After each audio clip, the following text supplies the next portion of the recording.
27వ కీర్తన 4వ వచనాన్ని మనం చదువుతాం. యెహోవా యొద్ద ఒక వరం అడిగితిని, దానిని నేను వెదకుచున్నాను. యెహోవా ప్రసన్నతను చూచుటకును ఆయన ఆలయములో ధ్యానించుటకును నా జీవిత కాలమంతయు నేను యెహోవా మందిరములో నివసింపగోరుచున్నాను. దేవునికి స్తోత్రం. హల్లెలూయా, హల్లెలూయా, హల్లెలూయా. తలలో చదివి కళ్ళు మూసుకోనండి, చిన్న ప్రార్థన చేసుకుందాం. పరమ తండ్రి, పరిశుద్ధ ప్రభువా, జీవాధిపతి, మీకు స్తోత్రములయ్యా. నీ కృపను బట్టి ఇప్పటి వరకు పాటల ద్వారాను, సాక్ష్యముల ద్వారాను, కీర్తనల ద్వారాను మిమ్మల్ని స్తుతించి మహిమపరిచాను, ఘనపరిచాను. మీ వాక్యమును చదివి దానిని ధ్యానం చేయగోరుచున్నాము స్వామి. ఈ ధ్యానములో మాకు నేర్పవలసిన పాఠములను నేర్పండి. అయోగ్యుడనైన నన్ను, జ్ఞానము లేని నన్ను, నీ వాక్యము ఎరుగని నన్ను నీ ప్రజలకు దీనిని గురించి బోధించడానికి నాకు సమయం ఇచ్చినందుకు మీకు స్తోత్రం. నన్ను మీ పనిముట్టిగా వాడుకోనండి. నా నాలుకను ముట్టండి, నా గొంతును ముట్టండి, నా దేహాన్ని ముట్టండి, నా శరీరాన్ని ముట్టండి, నా మెదడు, నా నోటిని ముట్టండి ప్రభువా. మీ సిలువ చాటును దాయండి, మీ ఆత్మచేత అభిషేకించండి. నాలో నుండి మీ స్వరమును వినిపించి వినికిడిలో ప్రతి ఒక్కరిని దీవించమని యేసు నామమున అడుగుతున్నాము తండ్రి. ఆమేన్. దేవునికి స్తోత్రం. హల్లెలూయా, హల్లెలూయా, హల్లెలూయా, హల్లెలూయా.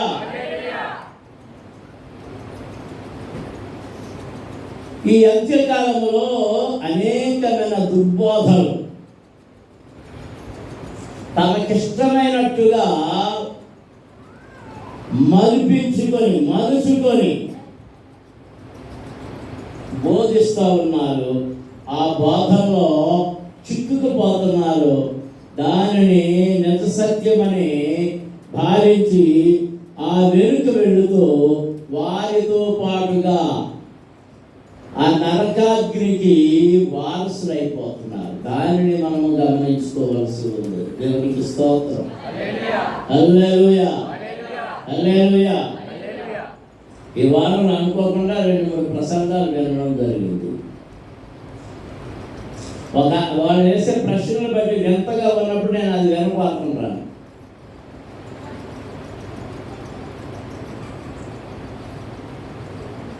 నువ్వు వధువా సంఘమా అని అడిగాడు ఆయన.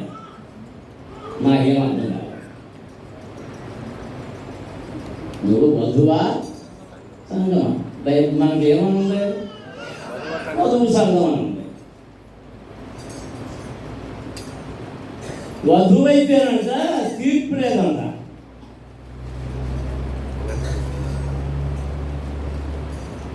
ఇది నాకు మెంటెక్కిపోయి వదిలేసాను. ఇంకొక ఆయన ఆ మాట నేను స్క్రీన్ షాట్ చేద్దామన్నప్పుడు వెళ్ళిపోయింది. మళ్ళీ నాకు దొరకలేదు. ఆయన ఏం బాధ చేస్తున్నాడంటే ఎంతమంది చేసిన బాధ ఎలాంటివి కూడా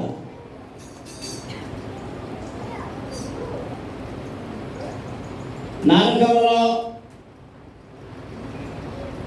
ఆ ధనవంతుడు ఎలాగైతే మారు మనసు పొందుతానని అడిగాడో, చచ్చిపోయిన తర్వాత మీరు కూడా మారు మనసు పొందుతానని అక్కడ మారు మనసు పొందొచ్చింది. అది మారు మనసు పొందాడు.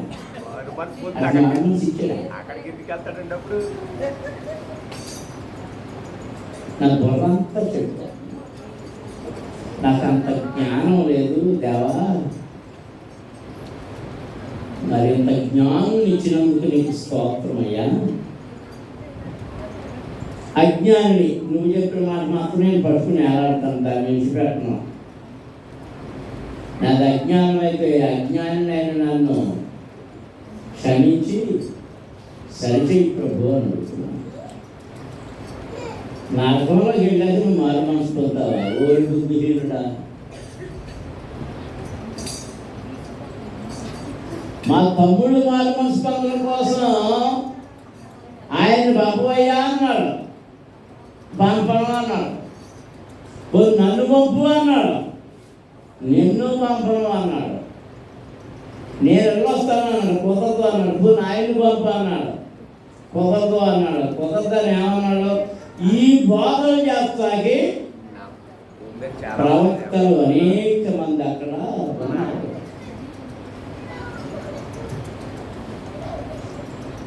అక్కడ వారి మాటలు వినని వాడు ఇక్కడ నుంచి ఆ దెయ్యంగా వెళ్ళామని అనుకుంటాడే తప్ప నిన్ను నమ్మడు. ఇక వాడికి మారు మనసు రాదు, నువ్వు అక్కడే ఉంటావు. అంత్యదినం దేవుని సన్నిధికి వెళ్ళక్కర్లేదు అని బోధ చేసే బోధకులు వచ్చారు. దేవునికి ఏమి ఇయ్యక్కర్లేదు, దశభాగాలు ఇవ్వక్కర్లేదు, ఏమి ఇవ్వక్కర్లేదు. నువ్వు తెలుసుకున్నాడు జగమింగ్ అయ్యొచ్చు అని బోధిస్తున్నటువంటి గొప్ప ప్రసంగ ప్రవీణులు ఈ లోకంలోకి వచ్చారు. ఎందుకంటే కేవలము దైవ సన్నిధిలో నుండి ప్రక్కకు తొలగిపోవడం కొరకు వాళ్ళు పిలిచే ఆకర్షణ.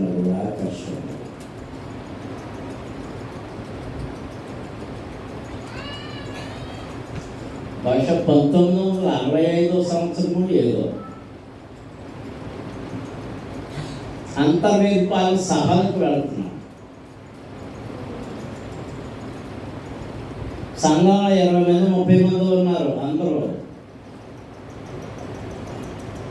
మా కుటుంబాంతరిని తీసుకుని అప్పటికి 4 చెల్లెళ్ళు అనుకుంటున్నాను. నెడదవాళ్ళు వెళ్ళిపోయాం. నెడదవాళ్ళు లాస్ట్ బస్సు దేనికో వెళ్ళిపోయాం. బస్ అక్కడి నుంచి ఈ నర్సాపురం ట్రైన్లో వెళ్ళాలి. తెల్లవారు గట్ల ఉందన్నారు. 4 గంటలు ఎక్కితే ఆ 4 గంటలకు అది ఎక్కితే పూర్తిగా తెల్లారేటప్పుడు అక్కడ దింపుద్ది. అక్కడ దిగిన తర్వాత నామ దాటి అవతలకి వెళ్ళాలి. దాని ప్రకారం లెక్కలు వేసి నాన్నగారు తీసుకెళ్ళారు. ఏమన్నారంటే మరి భోజనం చేసేద్దాము, అక్కడ పట్టుకెళ్ళి అక్కడ తిన్నాము, నాకైతే సరిగ్గా గుర్తులేదు. కానీ అందరిని ఒక చాట మీరు ఇక్కడ పడుకోండి, ట్రైన్ వచ్చే టైంకి లేపుతాను అని నాన్నగారు అన్నారు. అందరం పడుకున్నాం. నిద్ర కూడా పడింది. ట్రైన్ వచ్చే టైంకి లేపారు. డీజిల్ కారు ఉండేది. 2 బోగీలు 3 బోగీలు ఉండేవి అంతే. ఆ డీజిల్ బోగి అది రాగానే, ఆ డీజిల్ కారు రాగానే లేచాం. అందరూ వెళ్ళి ఎక్కేసాం.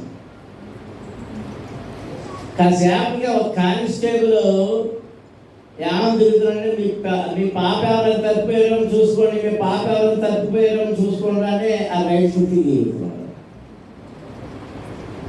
మా అమ్మ అంటుంది అది ఎవరి పిల్లలను వదిలేసింది, చూసుకోవట్లేదు.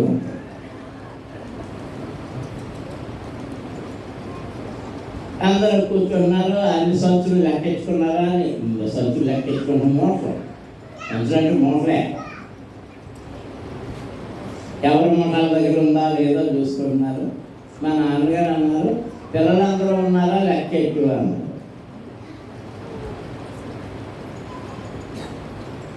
లెక్కెట్టు అనగా లెక్కెట్టి బుజ్జి బుజ్జి బుజ్జి అని అర్థం మొదలెట్టింది మా అమ్మ.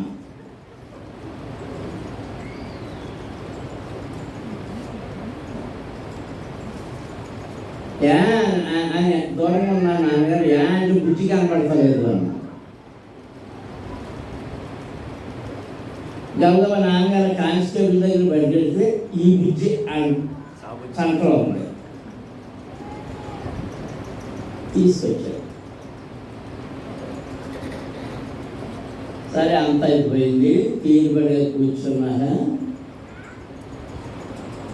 అలవాటు అయిపోయింది, ట్రైన్ బయలుదేరిపోయింది.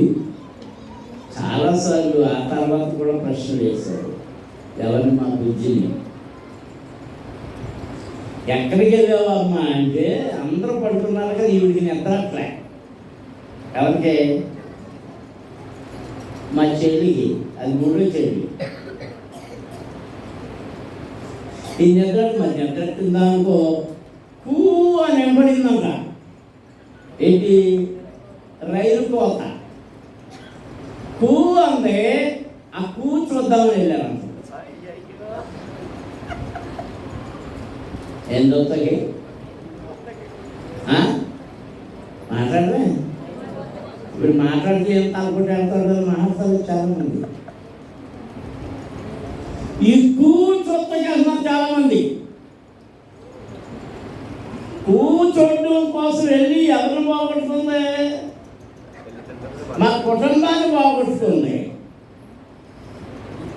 ఆ రక్షక భక్తుడి దయ వల్ల, దేవుని దయ వల్ల ఆ ట్యాంకలో ఉంది కాబట్టి దొరికింది. కానీ లేకపోతే ఏమైపోయింది, ఇప్పటి వరకు ఓ చెల్లు ఉండేది, ఓ చెల్లు ఉండేది, ఓ చెల్లు ఉండేది అని చెప్పుకునేవాడు మేము.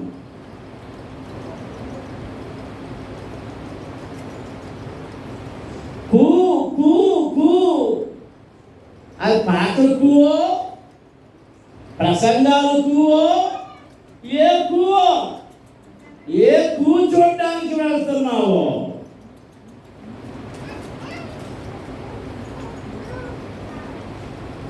జాగ్రత్త. ఈ 20వ కీర్తన దావీదు భక్తుడు పాడుతున్నటువంటి పాట. ఆయన ఏమంటున్నాడంటే, యెహోవా నాకు వెలుగును, నాకు రక్షణ అయ్యున్నాడు, నేను ఎవరికి భయపడదును. యెహోవా నా ప్రాణదుర్గము, ఎవరికి వెళతును. దేవునికి స్తోత్రం. అందరూ స్తోత్రం చెల్లించుదాం. హల్లెలూయా, హల్లెలూయా, హల్లెలూయా. యెహోవా నాకు ఏమన్నాడు? యెహోవాయే నాకు వెలుగు, రక్షణయే నా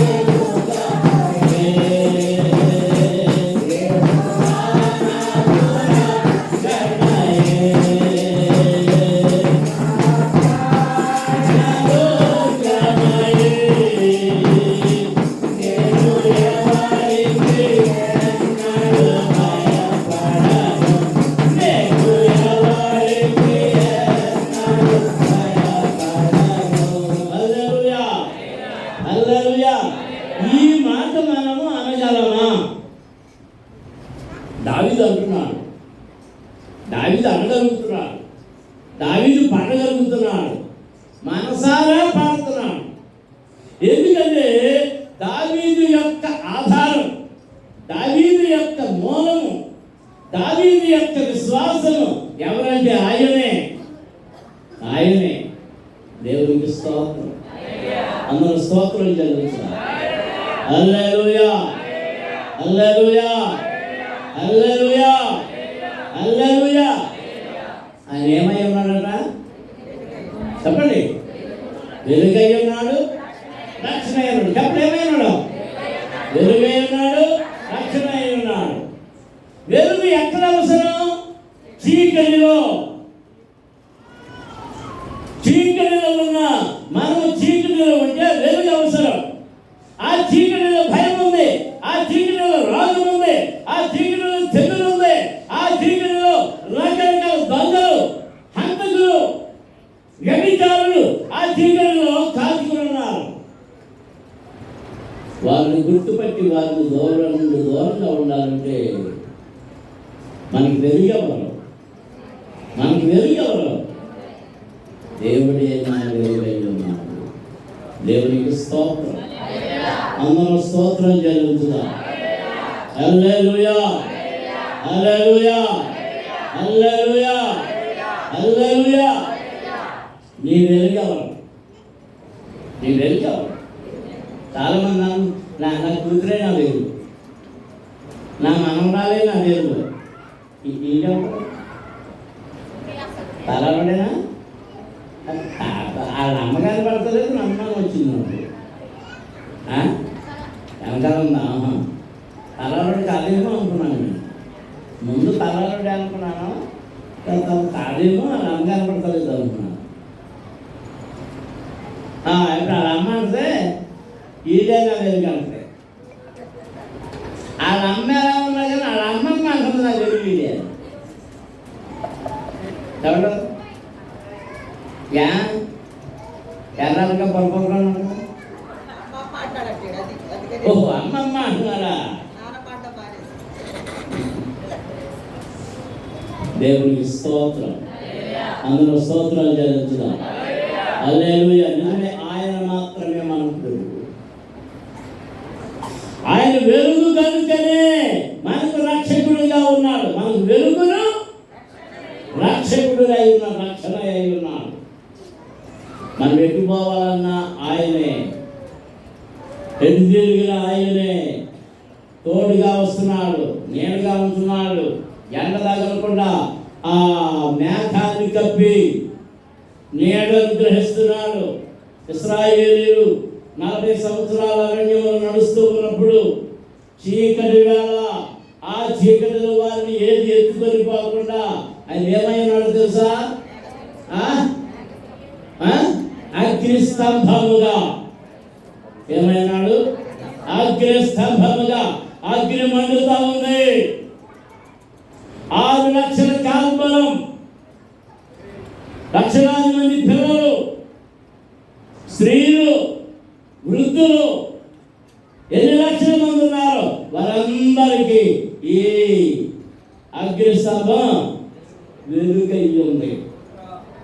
దేవునికి స్తోత్రం. చీకటి పడిపోతే ఈ వెలుగు కనబడుతుంది. ఈ వెలుగు తెల్లారినప్పుడు సూర్యుడు వస్తున్నాడు.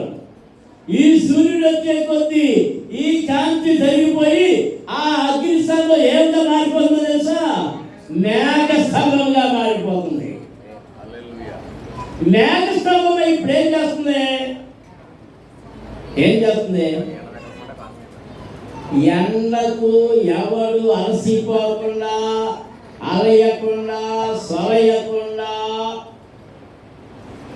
మేఘ స్తంభముగా వారిని నీడ కప్పి వారికి ఆదరణ ఇచ్చాడు. దేవునికి స్తోత్రం. అందుకే అతను దావీదు అంటున్నాడు, యెహోవా నా కాపరి. ఏమైనా ఆయన నా కాపరి, వెలుగునిచ్చేవాడు, రక్షణకర్త అయినవాడు. దేవునికి స్తోత్రం. అందరూ స్తోత్రం చెల్లించుదాం. హల్లెలూయా, హల్లెలూయా. 4వ వచనంలో అంటున్నాడు, యెహోవా యొద్ద ఒక వరం అడిగితిని, దానిని నేను వెదకుచున్నాను. దేవునికి స్తోత్రం. హల్లెలూయా, హల్లెలూయా. ఏమడిగారా? చెప్పండి, అందరూ చెప్పాలి. ఒక వరం అడిగారు. అడిగిన వరాన్ని ఏం చేస్తున్నాడు? వెతుక్కుంటున్నాడు. అడిగిన వరాన్ని ఏం చేస్తున్నాడమ్మా? ఆ అమ్మాయి బాడీ జారబడిపోయి బాడీ జారిపోయి సూపర్ గుండెలాగేస్తుంది. నాకు కనపడకుండా బాడీ జారబడ్డారంటే వాళ్ళు స్పెషల్ వ్యక్తులే.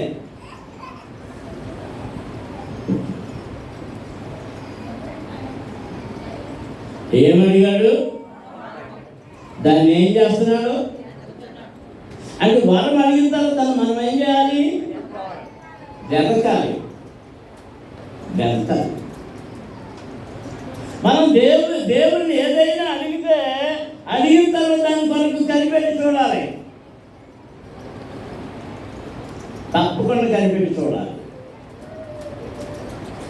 దేవాలయపు మెట్ట మీద కడుక్కునేవాడు ఉన్నాడు. వాడు దేనికోసం చూస్తున్నాడు? అందరూ ఒక భిక్ష కోసం చూస్తున్నాడు. ఆ సమయంలో ఏమైనా ఇస్తారని ఎవరి వైపు చూశాడట? పేతురు యోహాను వైపు చూశాడు. యాంట మంచి తేజస్సుతో ధనవంతులా తన కంటికి కనపడ్డారు. ఎవరు వాళ్ళు? ధనవంతులా ధనహీనులా?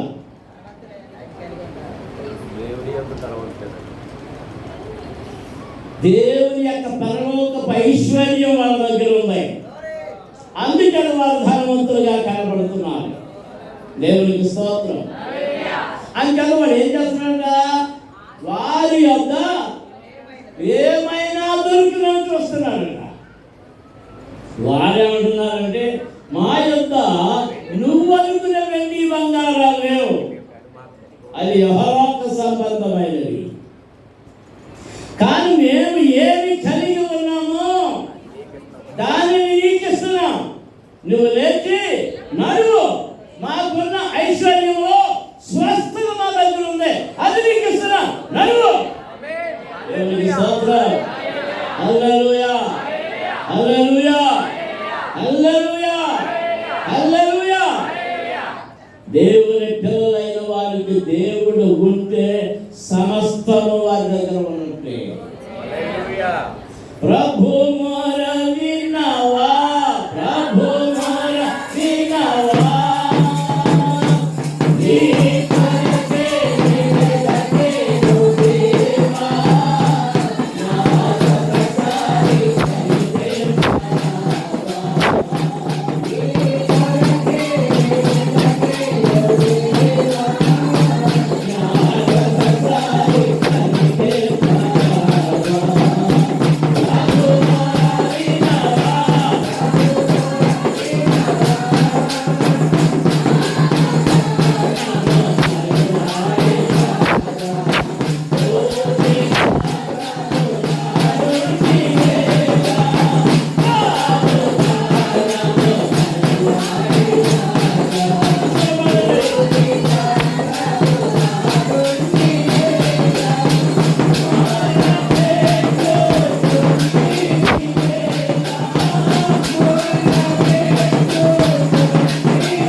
మనకి ఏది అవసరమైన ప్రభుత్వం మొదలుపెట్టాలి.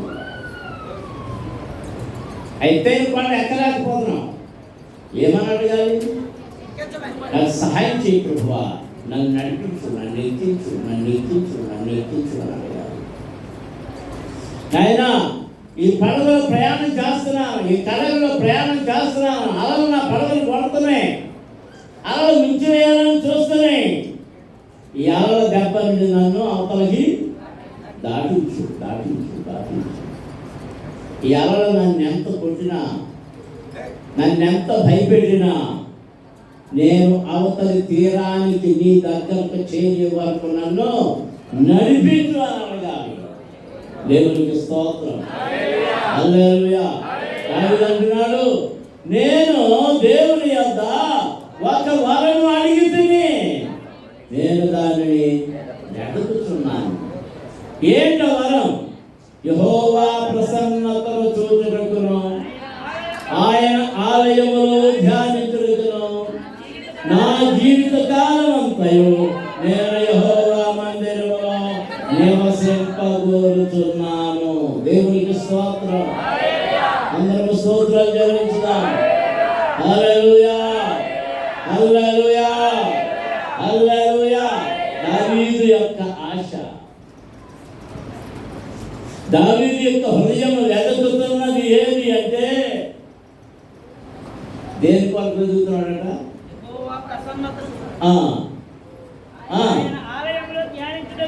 యెహోవా ప్రసన్నతను చూచుటకును, ఆయన ఆలయములో ధ్యానించుటకును. ఏం చేస్తున్నాను? ఏం చేయగలుగుతున్నాను? ఎక్కడ ఉండగలుగుతున్నాను? మరి ఇంకో అరగంట రాయాల్సి ఉందంటే ఇంత వదలకి ఇంత మరి దావీదు ఏమనుకుంటాడట?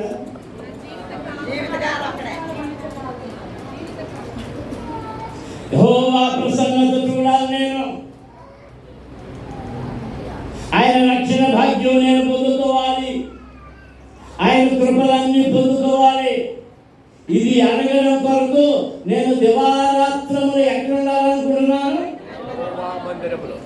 దేవుని మందిరములో, దేవుని మందిరములో, దేవుని మందిరములో. దేవునికి స్తోత్రం. ఎంతకాలం ఉండాలనుకుంటున్నాడట?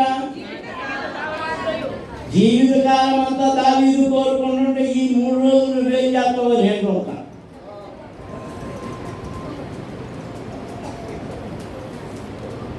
దేవుని సన్నిధిలో ఉన్నప్పుడు ఆకలి ఉందని కానీ, దప్పిగా ఉందని కానీ, ఆ పని ఉందని కానీ, ఈ పని ఉందని కానీ ఏమాత్రము లక్ష్య పెట్టినా మనలో ఎవరు పనిచేస్తున్నారంటే శరీరము మాత్రమే పనిచేస్తూ ఉన్నది.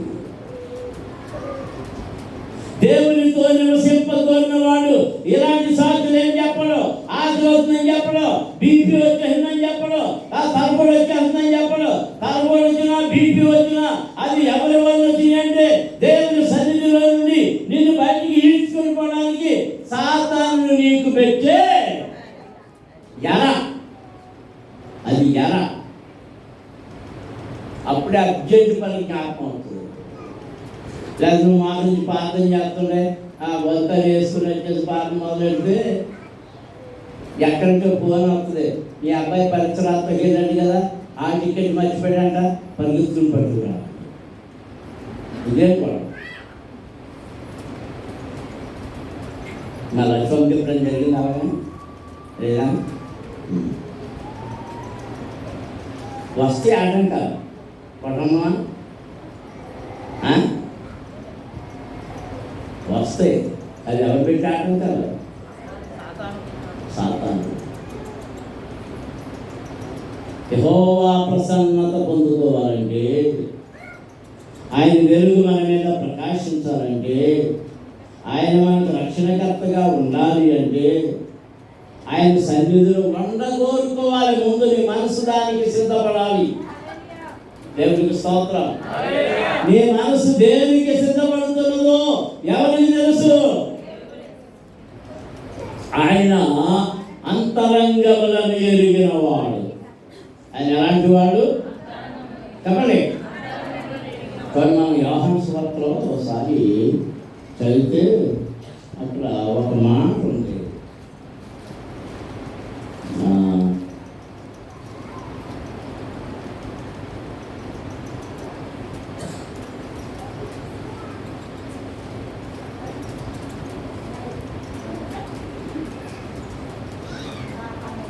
శ్రేష్టమైన మాట.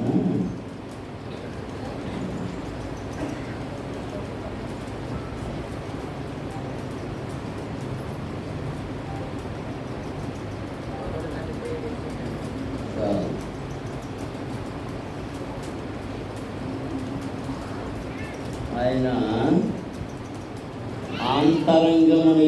ఆంతర్యమును ఎరిగిన వాడు కనుక. 2వ అధ్యాయం, యోహాను సువార్త 2వ అధ్యాయం, యోహాను సువార్త 2వ అధ్యాయంలో 24వ వచనం చదువు. యేసు అందరినీ ఎరిగిన వాడు కనుక ఆ మనుషుని గనుక ఆయన తను వారి వశము చేసుకోలేదు. ఆయన మనుష్యుని ఆంతర్యమును ఎరిగిన వాడు. ఎవరంట? ఎవరికి తెలుసు అంట? అంటే సుదర్శన్ గారా? ఆయన అందరినీ ఎరిగిన వాడు. అందరినీ మనుషుని యొక్క ఆంతర్యమును కూడా ఎరిగినవాడు. అందుకే ఆయన అక్కడి నుంచి వెళ్ళిపోయాడట. 25వ వచనం ఉంది, కనుక ఎవడునో మనుషుని కొట్టి ఆయనకు సాక్ష్యమీయనక్కరలేదు. ఏంటంట? మా రాజు బలివాడండి, మా రాజండి అలాగండి, మా రాజండి ఇలాగండి, నేను ఎవరికి సాక్షి ఎక్కలేదంట. నీ గురించి కూడా నేను సాక్ష్యం ఒక్కలేదంట. నీ కథ నా కథ, నీ సాక్ష్యము నా సాక్ష్యం. ఎవరికి తెలుసు? ఆయనకు తెలుసు. నీవు మందిరంలో ఎందుకు ఉండలేకపోతున్నావు ఆయనకు తెలుసు. ఎందుకు ప్రార్థించలేకపోతున్నావో నీకు తెలుసు. నీవు ఆయనని ప్రేమిస్తున్నావో, లోకమును ప్రేమిస్తున్నావో, సాతానుని ప్రేమిస్తున్నావో, శరీరమును ప్రేమిస్తున్నావో, దేవుని ప్రేమిస్తున్నావో ఎవరికి తెలుసు? నీ ప్రభువుకు తెలుసు. అందుకు దేవునికి స్తోత్రం. హల్లెలూయా, హల్లెలూయా, హల్లెలూయా, హల్లెలూయా, హల్లెలూయా. మన క్రియలు ఆయనకు తెలుసు, మన మాటలు ఆయనకు తెలుసు, మన పలకలు నడకలు అన్నీ ఆయనకు తెలుసు. మన భక్తి ఆయనకు తెలుసు, మన కపటము భక్తి ఆయనకు తెలుసు, మన నడమంత్రము భక్తి ఆయనకు తెలుసు. అందుకే ప్రభు అన్నాడు, ఆయన బాగు చేసి ఏమన్నాడు తెలుసా? ప్రభువా ప్రభు అని పిలిచే ప్రతివాడు పరలోకమున ప్రవేశింపడు గాని నా తండ్రి చిత్త ప్రకారం ఎవరైతే చేస్తారో వారు మాత్రమే అక్కడ ప్రవేశించగలరు. దేవునికి స్తోత్రం. అందులో స్తోత్రం చేయవచ్చు. హల్లెలూయా, హల్లెలూయా. మన సహవాసము దేవునితో చేద్దాం. 3 రోజులే కాదు, నిరంతర సహవాసం ఆయనతో ఉండాలి. నిరంతరము మన నాలుగు ఆయనను గురించి పాడుతూ ఉండాలి, గానం చేస్తూ ఉండాలి, ఆయనకు స్తుతి చెల్లిస్తూ ఉండాలి.